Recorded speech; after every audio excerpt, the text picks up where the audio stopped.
En el siglo XXI, atravesar paisajes a más de 300 km/h es lo más normal del mundo. Sin embargo, la alta velocidad es toda una proeza, una increíble epopeya tecnológica que ha durado más de 2 siglos y que ha transformado la historia de la humanidad. En cuanto a la velocidad, es el mayor salto adelante que ha dado la humanidad. Genial. Mathieu Bagot es ingeniero y profesor de ingeniería mecánica.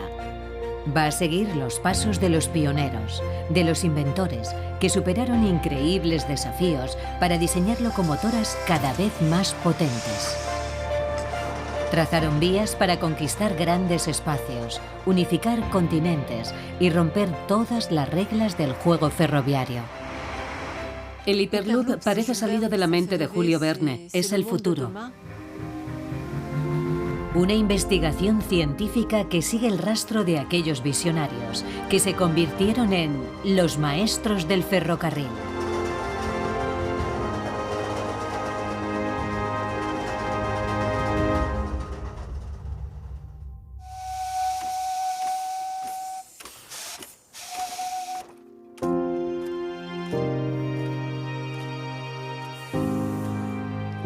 Entre las brumas de Inglaterra, en el corazón del valle de Ironbridge, Mathieu Bagot inicia su investigación.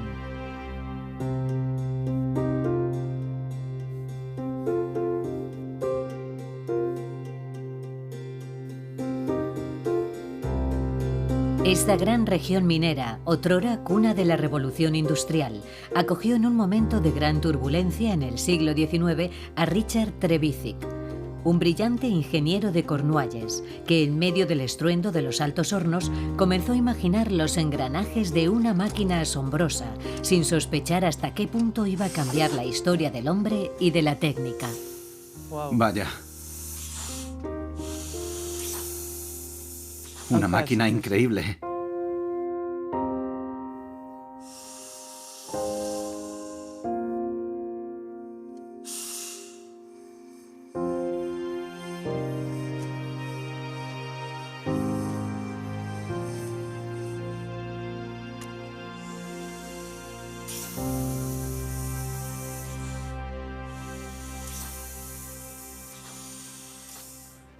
Hola, Alan. Buenos días, Mathieu. Esta máquina es extraordinaria. Estaba mirándola desde el otro lado del río. Sí. Me encanta toda esta mezcla de engranajes, de vapor y de humo. Es la primera máquina de vapor que circuló por unas vías y en la que se inspiraron todas las que llegaron después. Pero esta fue la primera. ¿Y cómo funciona? Ahí está el fuego y a su alrededor hay una caldera llena de agua. Cuando el fuego está lo bastante caliente, transforma el agua en vapor. ¿Y eso impulsa la locomotora? ¿Podemos probarla? Sí, claro.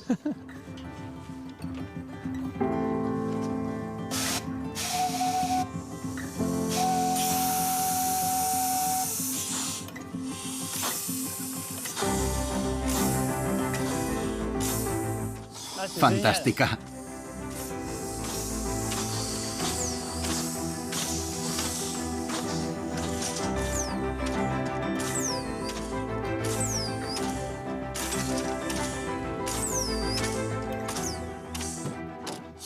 El vapor y todo. Es genial. Por eso asustaba a la gente la primera vez que la veían. ¿Ah, sí? Por el vapor. Puedo comprender por qué se asustaba la gente. Ruge como un monstruo y escupe vapor. Parece un dragón. ¿Esto es para controlar el vapor? Esto es para que el vapor entre en el pistón. Cuanto más vapor entra, más deprisa va. Es como el acelerador de un coche. En la caldera de una locomotora de vapor hay un fogón en el que se quema carbón. El humo del fogón se desplaza por un tubo en forma de U sumergido en un tanque de agua. Cuando hierve, el agua se transforma en vapor, que penetra en una cámara sellada, el cilindro. La presión generada por el vapor ejerce fuerza sobre un pistón y lo pone en movimiento. Al final del recorrido, un sistema permite la inversión del trayecto del vapor en el cilindro e impulsa al pistón con un movimiento de vaivén continuo que permite mover la biela, una barra articulada que transmite el movimiento a las ruedas. Cuanto mayor sea el flujo de vapor y la presión, mayor será la potencia y la velocidad de la locomotora. Trevithick es heredero de James Watt, un gran ingeniero británico, cuyo trabajo con el vapor dio lugar a la invención de herramientas que sustituyeron la fuerza de producción humana y animal.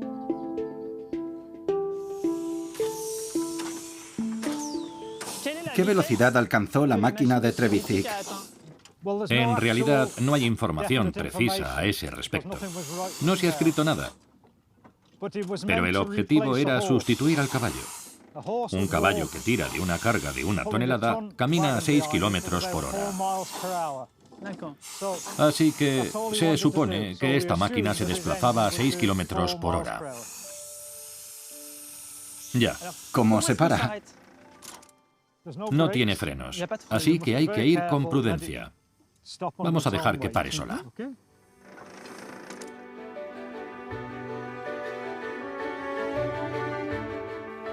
Georgina, esta máquina no es exactamente la idea que tenemos de una locomotora, y sin embargo es la primera locomotora de la historia. Para comprenderla mejor, debemos profundizar en la biografía de Richard Trevithick. Su padre era mecánico en una región minera e instalaba y reparaba las máquinas de vapor. A los 19 años, Trevithick dejó los estudios y gracias al conocimiento que tenía de las máquinas de vapor, se convirtió también en mecánico. Construyó su máquina de vapor de alta presión y la colocó sobre 4 ruedas. Era una locomotora de carretera, con la que logró atravesar Cornualles a una velocidad de 13 kilómetros por hora. Efectivamente, Trevithick fue un gran ingeniero. Utilizó piezas que ya existían, las unió como si fuera un mecano y creó un objeto que nunca se había visto. Esa era una cualidad genial de aquellos grandes ingenieros. No inventaban, fusionaban tecnologías ya existentes. Sí, así es, pero tuvo problemas con las ruedas y se estrelló contra una pared. La dificultad para conducir esta máquina frenó su desarrollo. Trevithick tuvo entonces la idea, tan evidente como genial, de utilizar raíles que se usaban desde hacía mucho tiempo para transportar fácilmente cargas pesadas. Ideó un nuevo prototipo que simplemente colocó sobre las vías de una mina de carbón, y así nació el primer tren de la historia. La mañana del 21 de abril de 1804, la locomotora llevaba a 70 pasajeros a bordo, en 5 vagones cargados con 10 toneladas de hierro. Tardó 4 horas en recorrer 15 kilómetros, pero lo consiguieron, y cuando llegaron los aclamó la multitud. Tantas horas de trabajo para hacer solo 15 kilómetros. Pero hay que reconocer que fue un gran paso en la evolución del transporte. Sería un momento de gloria para él. No, realmente no. Es triste, pero por desgracia, Trevithick nunca conoció la gloria. Aquel mismo día, en el viaje de vuelta, los pernos se rompieron y el fogón se estropeó. Pero en 1808 construyó otra locomotora que funcionó con éxito durante varias semanas. Esta nueva locomotora se instaló en Londres sobre una vía circular rodeada de una valla. Los pasajeros podían viajar en ella a cambio de unos cuantos chelines, pero bajo el peso de la máquina se partió un raíl que provocó el descarrilamiento de la locomotora y puso punto final a los experimentos de Trevithick. Sin recursos ni apoyo económico, Trevithick emigró a Perú para trabajar en una mina de plata. Cuando murió, lo enterraron en una tumba anónima. El hombre que tuvo la idea de poner un motor de vapor sobre unos raíles se adelantó a su tiempo, porque la metalurgia necesaria no existía aún, y los raíles se rompían. Pero contaba con los ingredientes para llevar a cabo una revolución. Sí, pero a pesar de todo, hizo del ferrocarril una realidad.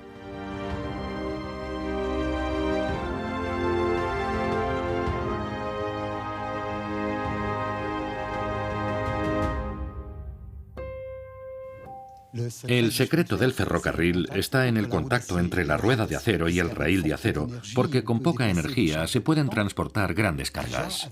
El acero es un material duro que se deforma muy poco, y la superficie de contacto entre la rueda y el raíl es extremadamente pequeña, lo que explica el leve frotamiento tan característico del ferrocarril y que obviamente no encontramos en el giro de una rueda neumática.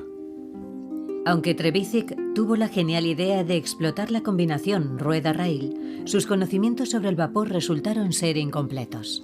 El problema de la locomotora de Trevithick es que carece de potencia, porque su caldera es una simple marmita. Y todos sabemos que una marmita produce muy poco vapor. Producir vapor masivamente. Esa es a partir de ahora la misión de los primeros maestros del ferrocarril.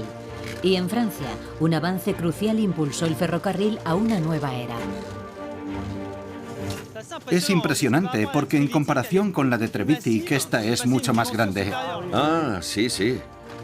Esta potente máquina es obra de Marc Segat. Este notable ingeniero, sucesor de los hermanos Montgolfier, estaba convencido de que el desarrollo del transporte haría entrar a su siglo en la modernidad y crea una caldera revolucionaria que pone al servicio de la causa ferroviaria. En las entrañas de la locomotora ya no hay uno, sino 42 tubos de humo que calientan el agua. La superficie de intercambio entre el fuego y el agua aumenta considerablemente de tamaño y produce 8 veces más vapor, aumentando así la potencia de la máquina.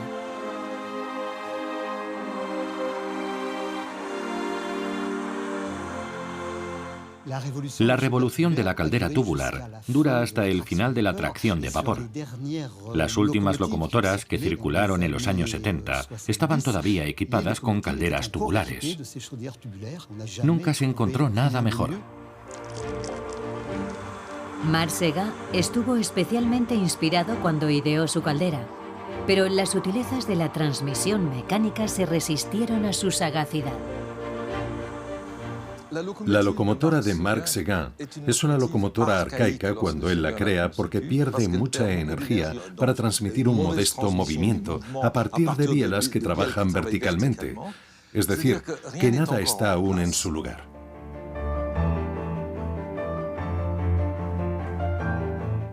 George Stephenson, un ingeniero de minas, inventará la locomotora moderna, el famoso cohete. En el cohete, los cilindros están en una posición casi horizontal, lo que significa que trabajan directamente sobre las ruedas sin bielas de conexión verticales. Por tanto, es más simple y más racional. Así que en 1829, el cohete circuló a 59 kilómetros por hora, la mayor velocidad que jamás había alcanzado el hombre, abriendo simplemente una válvula en una máquina. Un rendimiento inédito que fascina tanto como preocupa. Adolphe Thiers, ministro a la sazón, dice que una velocidad de 30 o 40 kilómetros por hora descompondrá el cuerpo humano, que la carne no podrá mantenerse adherida al esqueleto y desaconseja tales velocidades. Este miedo irracional no resistirá mucho tiempo ante la evidencia del progreso. A partir de ese momento ya nada se interpondrá en el camino del ferrocarril. Pero más allá del transporte, la sociedad sufrirá una profunda transformación gracias a la celeridad de la revolución ferroviaria. Antes de que existiera el ferrocarril, no había realmente horario para los viajes. ¿Saben que las diligencias citaban a los pasajeros al amanecer?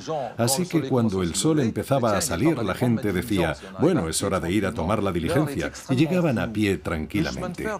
Los horarios eran bastante difusos. El ferrocarril exigía puntualidad por una sencilla razón, por seguridad y orden. Los horarios de los trenes eran precisos y exigentes y marcaron hasta tal punto la vida de la gente que la hora que daba el reloj de la estación sustituyó a la de las iglesias. El cometido del ferrocarril también fue el de unificar un territorio, crear un país.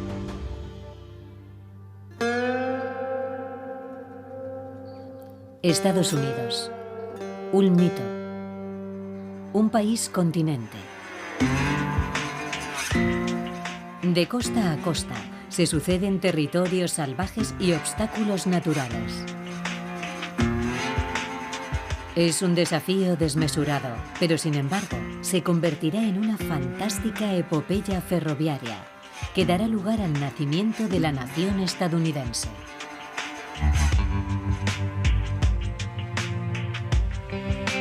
Denver, en el estado de Colorado.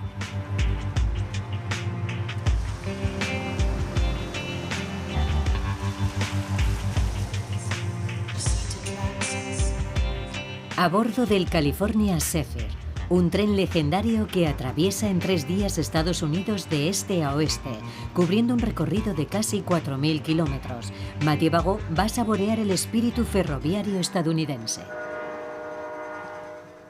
Bienvenido a bordo.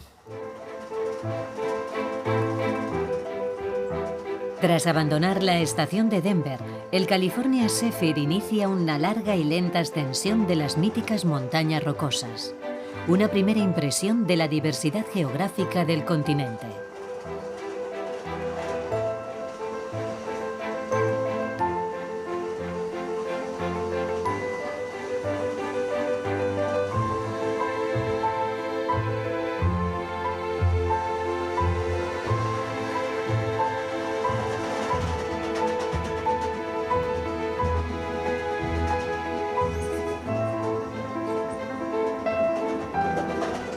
El itinerario del California Zephyr retoma la ruta de los pioneros de la fiebre del oro de mediados del siglo XIX.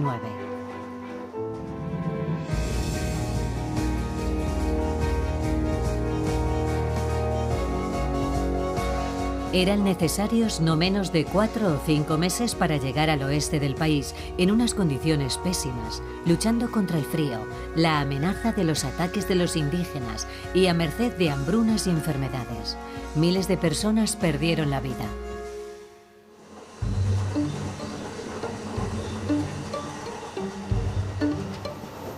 Damas y caballeros, informamos a los pasajeros que se dirigen a Roseville que llegaremos poco después de la 1 de la tarde.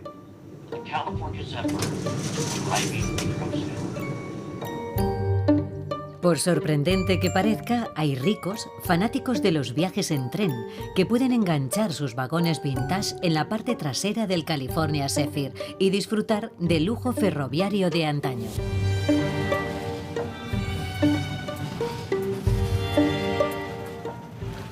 Es precioso.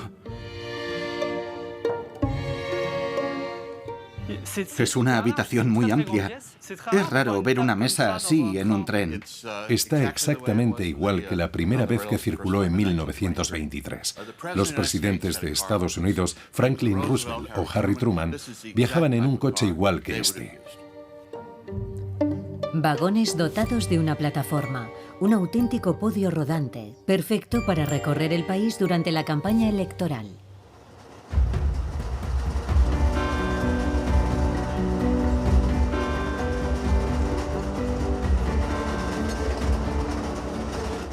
No creo que se pueda comprender verdaderamente este país sin ver hasta qué punto es inmenso. Cuando vas en tren de Chicago a San Francisco, ves con tus propios ojos esa inmensidad. Y descubres paisajes como este, donde no hay nadie. Es un país de vaqueros y no ha cambiado en 150 años. Esta es una buena manera de descubrir y de comprender este país.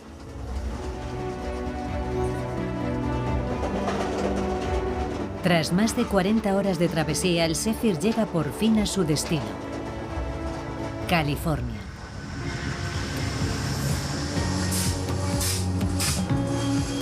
Bienvenidos a Amtrak, estación de Sacramento.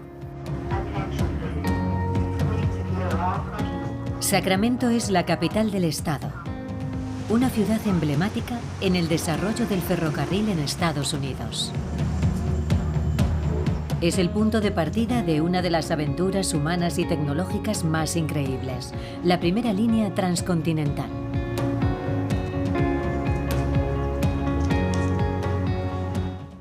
El ferrocarril fue fundamental para el crecimiento de Estados Unidos en el siglo XIX. Es tan importante como la llegada del hombre a la Luna 100 años después. Y desde el primer día en que se puso en marcha, se empezó a pensar en un ferrocarril transcontinental que conectara la costa este con la costa oeste. Para construir un ferrocarril transcontinental necesitaban ingenieros capaces de innovar y de lograr cosas que hasta entonces se consideraban imposibles. Es realmente una historia increíble. Para cumplir esa loca ambición, en el año 1862, a petición de Lincoln, el Congreso aprobó la Ley de Ferrocarriles del Pacífico. Fue un reto inmenso, crear, en un país todavía desgarrado por la Guerra de Secesión, la línea de ferrocarril más grande del mundo. Al llegar a la estación, he visto un inmenso mural que describe el inicio del ferrocarril, aquí en Sacramento. Sí, es uno de mis murales favoritos. Representa la palada inicial del Transcontinental el 9 de enero de 1863. ¿Y sabe que el evento tuvo lugar precisamente aquí? ¿Aquí mismo? Sí. Es emocionante estar en el lugar donde comenzó todo. ¿Y por qué aquí? Sacramento es la capital del estado, ya lo era en 1863. En aquel momento era también el centro de la actividad económica del estado, y todo el oro de las minas acababa aquí, en Sacramento. En plena fiebre del oro, 4 hombres. Leland Stanford, mayorista. Charles Crocker, dueño de una fundición. Collis Huntington y Mark Hopkins, ambos propietarios de comercios, se asociaron para fundar la Central Pacific Railroad Company. Apodados los 4 grandes de Big Four, este grupo de audaces comerciantes apuesta por esta ruta transcontinental, convencidos de que les proporcionará gloria y fortuna. Pero llevar a cabo este titánico proyecto será imposible sin un ejército de trabajadores experimentados. Cuando comenzó la construcción, enseguida faltó mano de obra por diferentes razones. Una fue que muchos hombres blancos se marcharon a combatir al este del país en la Guerra de Secesión. Así que había carencia de trabajadores blancos y los que se quedaron pensaban que era una labor demasiado dura y estaba mal remunerada. Por eso muchos abandonaron sus puestos. Estaban tan desesperados por encontrar trabajadores que surgió la idea de contratar a obreros chinos. Muchos chinos habían venido a California por la fiebre del oro, como todo el mundo, pero a causa de la discriminación que sufrieron, a las leyes y a los prejuicios contra su comunidad, no tenían acceso a muchos trabajos. Leland Stanford no quería contratar trabajadores chinos, pero Charlie Crocker le dijo: «Espera un momento, ellos levantaron la Gran Muralla China, yo creo que pueden ayudarnos a construir el ferrocarril». Así que llegaron a un acuerdo para probar, y en varias semanas los chinos demostraron ser unos trabajadores excelentes. Trabajaban duro durante muchas horas, por menos dinero que los blancos, y eran muy leales. El contingente de trabajadores de la Central Pacific Railroad Company se muestra enormemente eficaz, y la instalación de raíles avanza a un ritmo desenfrenado. Nada parece frustrar la ambición de los 4 grandes, excepto la propia naturaleza.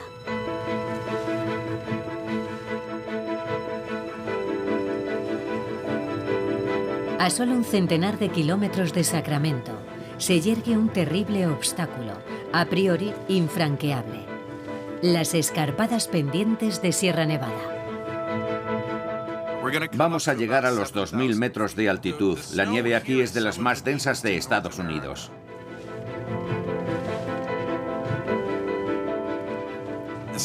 Esta es una parte de la cordillera de Sierra Nevada, un gran bloque de granito que emerge de la tierra. Phil Sexton y Mathieu Bagot conducen hacia la cima del Paso Donner, un lugar inscrito en la memoria colectiva estadounidense debido a la tragedia que tuvo lugar allí en el año 1847. Un grupo de pioneros se quedó atrapado durante un invierno implacable y desapareció la mitad de sus integrantes. Algunos supervivientes recurrieron incluso al canibalismo.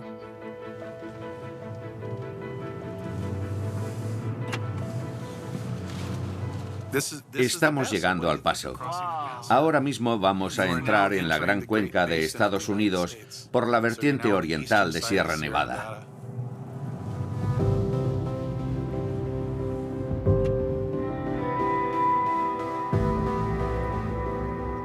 El Paso Donner. Un paraje tan hostil como increíblemente hermoso.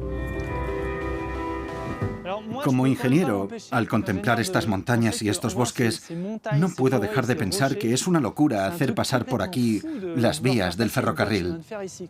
Locura es la palabra exacta para calificar este proyecto. Y también se puede aplicar al hombre que lo hizo construir. Al hombre que diseñó esta ruta lo llamaban Judas el Loco, porque estaba obsesionado con que el ferrocarril atravesara Sierra Nevada. La gente decía que estaba loco porque eso era lo único que le interesaba. Era su fijación. Se pasaba el tiempo exponiendo sus proyectos y explorando estas montañas. Finalmente logró convencer con sus planos a los inversores y su sueño se hizo realidad. ¿Y no había otra opción para ir de la costa oeste a la este que pasar por aquí? Esta era la mejor opción, porque la pendiente era más suave, y el ferrocarril no puede salvar una rampa con una inclinación superior al 2,5%, lo que equivale a un desnivel de 2,5 metros en 100 metros. Sí, esa es la parte negativa del contacto entre la rueda y el raíl. Es un invento genial, pero se produce una resistencia muy débil al avance. Se pueden remolcar cargas pesadas empleando muy poca potencia, pero al mismo tiempo, la motricidad es muy débil. Cuando te topas con una cadena montañosa, hay dos soluciones, rodearla o atravesarla. Pero con el ferrocarril es complicado porque no puedes serpentear constantemente y hacer virajes cerrados. La solución es hacer túneles. Aquí hay 13 túneles entre la zona del Emigrant Gap y la cima. Allí hay un grupo de túneles. Es muy interesante. Aquel es el túnel 6, luego el túnel 7, el 8, el 9 y así sucesivamente hasta la localidad de Truckee. Y el tren puede transitar por curvas suaves y rampas perfectamente adaptadas. Es el trazado ideal. Pero perforar el corazón de la montaña es todo un desafío. Para protestar contra las pésimas condiciones de trabajo, los obreros chinos se declaran en huelga. En represalia, Charles Crocker les priva de alimento, forzándolos así a reanudar el trabajo.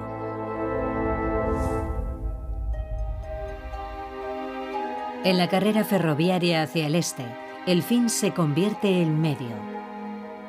Los materiales se transportan más cerca de la cantera en vagones tirados por locomotoras sobre los raíles recién colocados. Los extravagantes caballos de hierro ya son legendarios.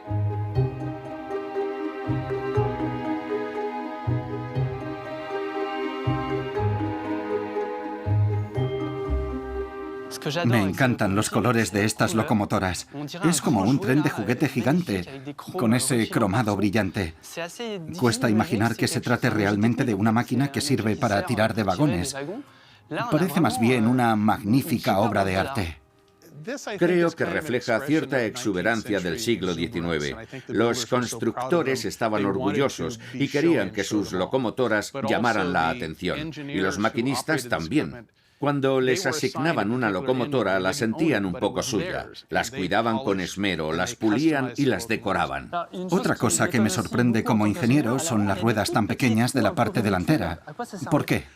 La rueda grande está conectada a la biela, que mueve la locomotora hacia adelante y hacia atrás.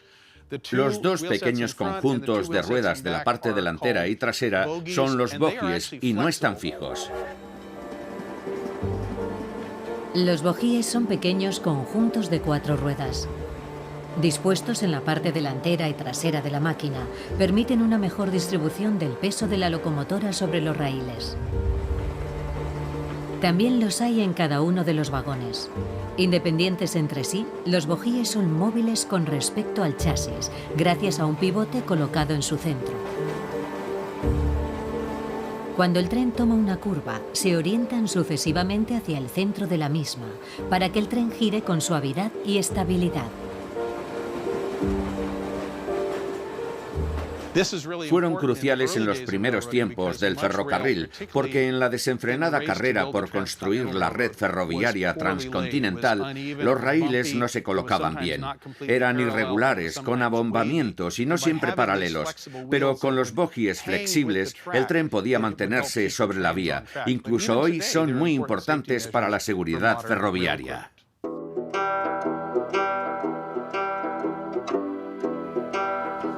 Las locomotoras de la Central Pacific Railroad Company no son las únicas en asumir el desafío transcontinental. Una empresa rival, la Union Pacific, se lanza a su vez a la aventura desde la costa este del país. El punto de partida de la línea ferroviaria se encuentra en la ciudad de Omaha, conocida como la puerta de entrada al oeste. Grenville Dodge, un exgeneral de la Union, toma el mando de un ejército formado por inmigrantes irlandeses, esclavos liberados y veteranos de la Guerra Civil. Las vastas llanuras de Nebraska son un terreno propicio, pero la Union Pacific tendrá que afrontar otras dificultades. El mayor desafío al que se enfrentó la Union Pacific fue lo que se conocía como el infierno sobre ruedas. Así se llamaba a los poblados de tiendas de campaña que se transportaban en la parte posterior de los trenes y que se instalaban a lo largo de la vía en construcción. Eran lugares de inusitada violencia y laxitud moral. Había casinos y casas de mala reputación y el ambiente era violento y procaz. Por cada trabajador que moría en un accidente construyendo el ferrocarril, había 4 muertos o heridos en aquellos infiernos sobre ruedas. El otro gran problema para la Union Pacific fueron los indios que vivían en estas tierras desde hacía miles de años. En respuesta a esta intrusión en su territorio, los nativos atacaban los trenes. Para los indios, el ferrocarril fue una catástrofe irreversible que alteró para siempre su forma de vida. En el año 1869, las rutas rivales procedentes del este y del oeste convergen al fin. Pero las empresas continúan su trazado en paralelo. Una medida absurda a la que pone coto el presidente Grant al exigir que se encuentren definitivamente en pleno corazón de Utah, en un lugar llamado Promontory Summit. Esta es la célebre fotografía que conmemora la colocación del último clavo. Como se puede apreciar, los 2 maquinistas, de pie sobre la parte delantera de sus respectivas locomotoras, tienen una botella en la mano. La de la izquierda lleva agua del Pacífico y la de la derecha del Atlántico. Simboliza la unión de ambos océanos. Unos obreros chinos se encargaron del último tramo de la vía en reconocimiento a su contribución. Hubo una ceremonia para colocar el último clavo, un clavo de oro. Es el símbolo de la unión de Estados Unidos. El ferrocarril unió el país de este a oeste y lo convirtió en una nación transcontinental. Lo que antes requería 4 meses de expedición en carreta o 6 meses de travesía en barco rodeando el Cabo de Hornos en Sudamérica, se convirtió en un viaje de 12 días en tren y un poco más tarde de tan solo 8 días.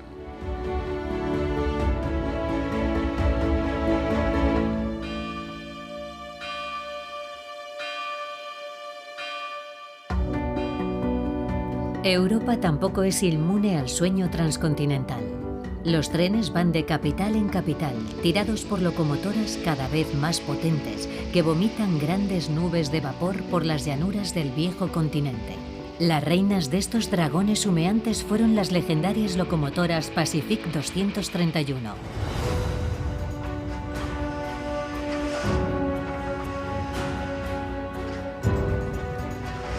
Una de ellas está a punto de resucitar.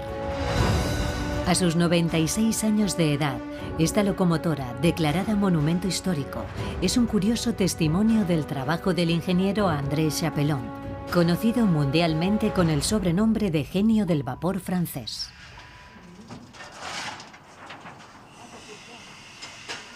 Parece la puerta de una caja fuerte. Sí, pues ahora vamos a abrir la caja fuerte. El secreto del vapor se esconde detrás de la gruesa puerta batiente de la caja de humos. ¿Qué es ese dispositivo que ocupa el centro de la caja de humos? Esa es la escotilla de escape, por donde sale el vapor después de actuar en los cilindros. De hecho, es lo que hace chuchú, el famoso chuchú de las locomotoras de vapor. También es por aquí por donde se evacúan el humo y los gases calientes de la combustión del carbón.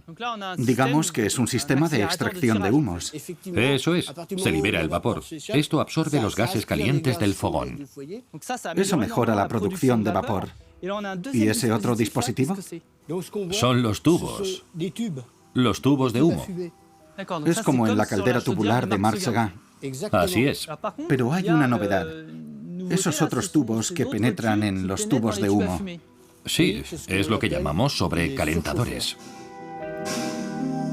A través de estos tubos, el vapor recién creado vuelve a pasar por el corazón de la caldera y eleva su temperatura hasta 350 grados. Liberado de la más mínima gota de agua, este vapor seco ofrece un rendimiento sin igual. Las locomotoras, que tenían una potencia de unos 2.300 caballos, con todas estas mejoras, pasaron a tener entre 3.000 y 3.500 caballos. Y lo más sorprendente es que, además, consumían un 20% menos de agua y un 15% menos de carbón, como mínimo. Lograban un mayor rendimiento con un menor consumo. Eso es. Para devolver la vida a esta máquina excepcional, Alain y todos los miembros del Pacific Vapor Club llevan casi 10 años trabajando. Una aventura a punto de culminar con el primer encendido de la Pacific.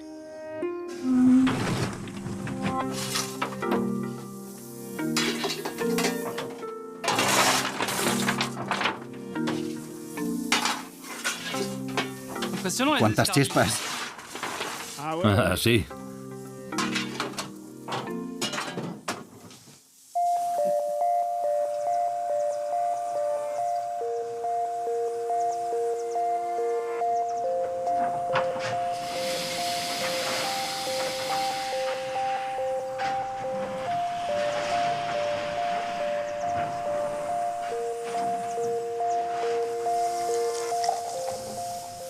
Ya estamos listos para volver a ponerla en marcha. ¡Qué suspense! Esperemos que arranque.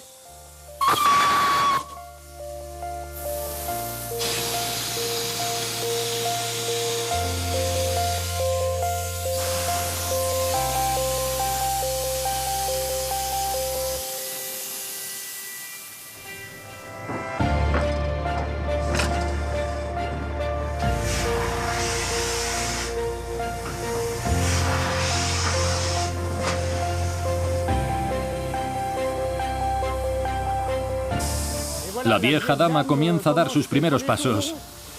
Fantástico. Sí, cierra. Es genial.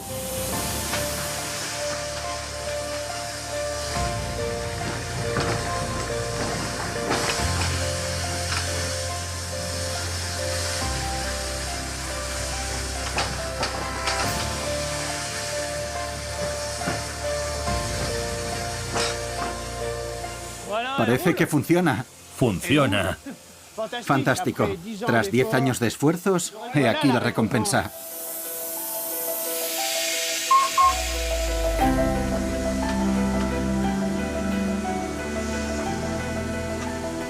Aunque la Pacific 231 representa el último avance en el uso del vapor, su sofisticación tecnológica anuncia lo inevitable. Es una máquina que demanda mucho carbón, un combustible muy caro, y también precisa mano de obra. Además, antes de arrancarla, hay que invertir 8 horas de trabajo, y ahí es donde surge el gran inconveniente de la locomotora de vapor.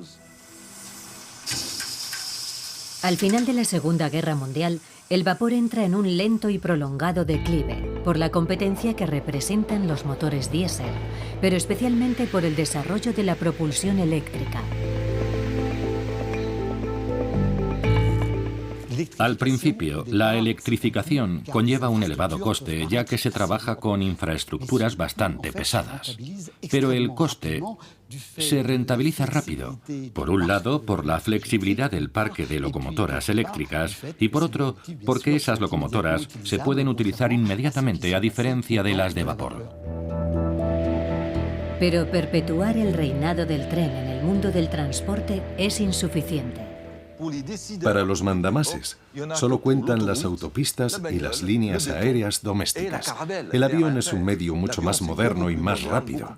Entre las compañías ferroviarias cunde el desánimo, ya que el ferrocarril parece tener los días contados, pero el tren de alta velocidad lo cambia todo. Después de diseñar y desarrollar un turbotren equipado con una turbina de helicóptero, las sucesivas crisis petrolíferas llevan al Departamento de Investigación de la Sociedad Nacional de Ferrocarriles franceses a trabajar definitivamente en modelos de propulsión eléctrica. Se trata de una opción que ya se había valorado en el año 1964 en la red ferroviaria japonesa Shinkansen, precursora de la alta velocidad. Así nace el TGV, el tren de alta velocidad francés. Rápidamente los prototipos superan los 300 km por hora. En septiembre de 1981, los franceses pueden recorrer la distancia entre París y Lyon en vez de en 4 horas, en 2 horas y 40 minutos. El TGV sienta las bases de una nueva concepción de la ingeniería ferroviaria. Su convoy articulado, rematado por 2 locomotoras que tiran y empujan simultáneamente del tren, y su diseño aerodinámico lo convierten en una de las joyas de la industria francesa.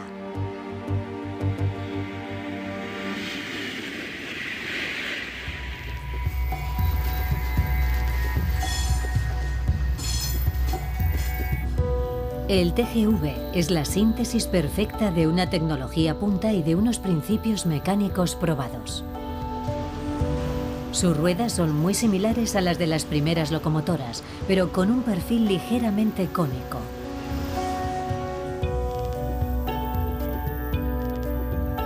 En una curva, el radio de curvatura del raíl externo es mayor que el radio del raíl interno. La distancia recorrida por la rueda exterior de un eje es por tanto mayor que la que recorre su rueda interior. Pero como las ruedas de un eje giran a la misma velocidad, debe compensarse esta diferencia para evitar que el tren patine. Para lograrlo se encontró una solución muy simple: dar a las ruedas un perfil ligeramente cónico.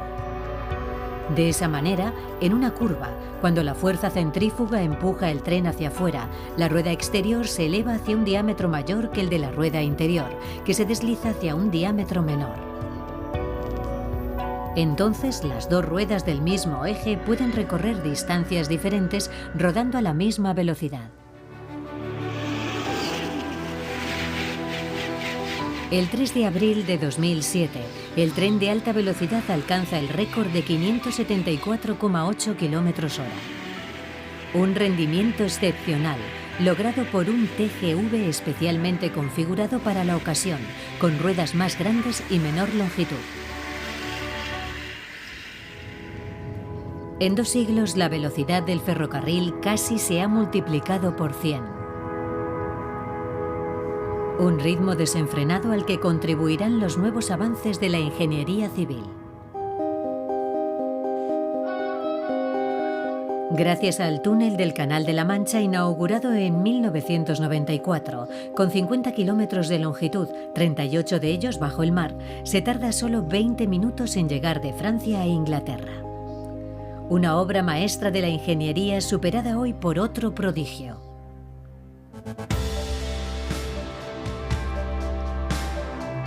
El túnel de base de San Gotardo ostenta un nuevo récord mundial. Sus 57 kilómetros atraviesan los Alpes suizos.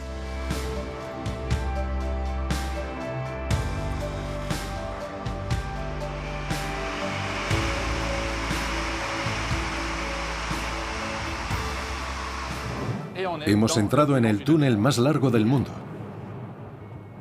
Las vistas ahora son más monótonas. Es realmente extraordinario. Parece cosa de ciencia ficción atravesar estos túneles en línea recta. Sí. Es sorprendente que a una velocidad de 200 kilómetros por hora podamos tener esta perspectiva. Es extraño que sea tan recto. Sí. El objetivo era que el trazado fuera lo más rectilíneo posible. No es completamente recto, pero ante nosotros tenemos unos 8 o 9 kilómetros de visibilidad. Y lo más impresionante es que estamos debajo de la montaña. Estamos debajo de la montaña, a unos 17 kilómetros de la puerta norte.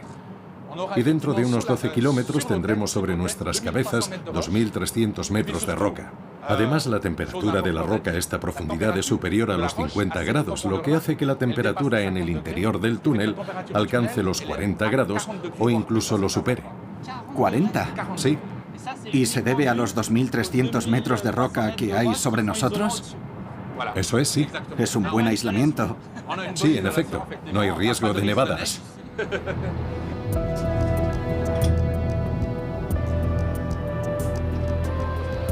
Partiendo del norte de los Alpes suizos y terminando en el sur, el túnel del Gotardo está formado por 2 túneles unidireccionales, conectados cada 325 metros por galerías de comunicación. Esta estructura permite hacer de cada sección un espacio aislado para una posible evacuación en caso de incendio. Vamos a llegar en breve a la salida. Comprobaremos qué tiempo hace en Tesino justo después de la curva que se ve a la izquierda. A ver si hace buen tiempo o está nublado, como en el norte. Al fondo ya se ve la luz.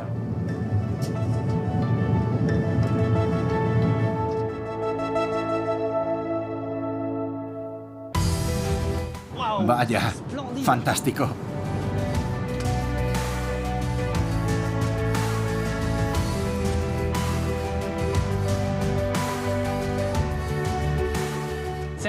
Además de atravesar una montaña, al cambiar de región pasamos de un clima a otro. Bienvenido a Tesino. Aquí si parla l'italiano.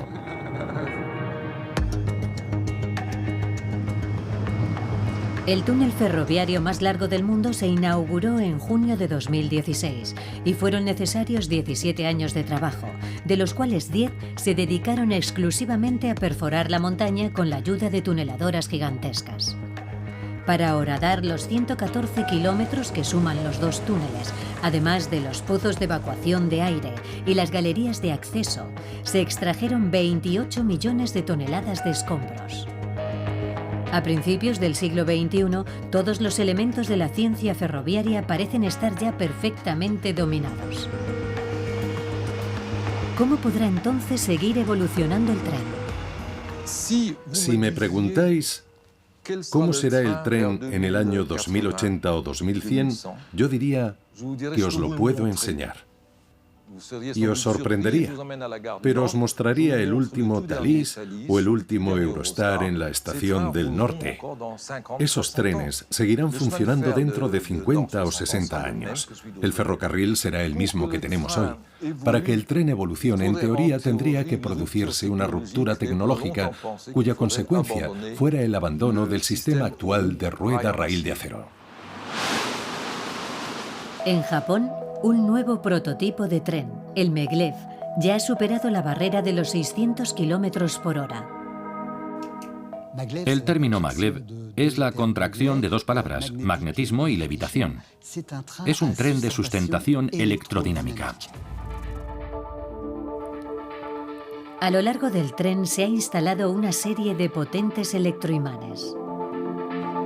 Sobre el trazado guía en forma de U se colocan otros electroimanes cuyas polaridades se pueden modificar. La alternancia de polaridad hace que el tren sea atraído y repelido por la vía para que así pueda avanzar. Cuanto más rápida sea la inversión de la polaridad, más rápido circulará el tren. A partir de los 150 km por hora las ruedas se retraen, ya que el campo magnético generado por el paso del maglev sobre la vía permite al tren levitar a una altura de 10 centímetros. Pero esta tecnología punta es tan innovadora que requiere de una inversión colosal. Para desplegar este sistema, habría que conseguir una alta optimización de los costes. En lo que respecta a Francia, por ejemplo, no tenemos previsto reemplazar la infraestructura existente por un nuevo sistema de levitación electromagnética. La mejora en la velocidad jamás compensaría la inversión que requeriría su instalación. El campo de la hipervelocidad no escapa a las leyes de la física. La fricción del aire aumenta de manera considerable, forzando una propulsión intensa y un voraz consumo de energía. Frente a estos obstáculos aerodinámicos, enseguida surge la tentación de pensar que lo más sencillo para sortear ese problema sería que el tren circulara por un tubo en el que previamente se habría hecho un vacío total o parcial, justo en lo que se basa el Hyperloop. El Hyperloop es un proyecto concebido por un multimillonario ávido de progreso, Elon Musk.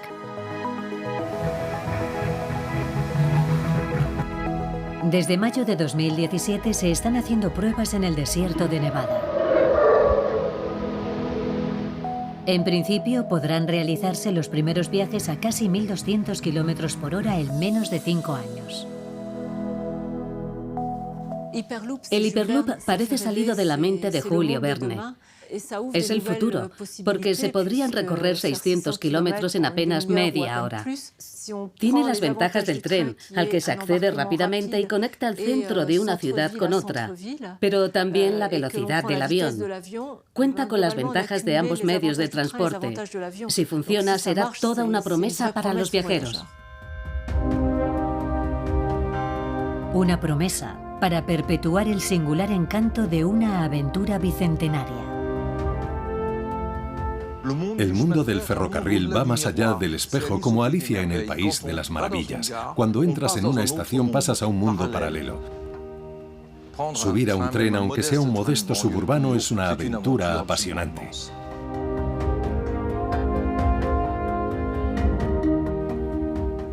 Viajar en tren nunca ha sido algo banal. Hay una frase muy hermosa del poeta Guillaume Apollinaire que dice: «Temo que un día el tren deje de moverse». Esa frase resume a las mil maravillas esa magia tan difícil de describir que evoca en todos nosotros el tren y el mundo ferroviario, y que hace que aún hoy la gente se detenga al ver pasar un tren.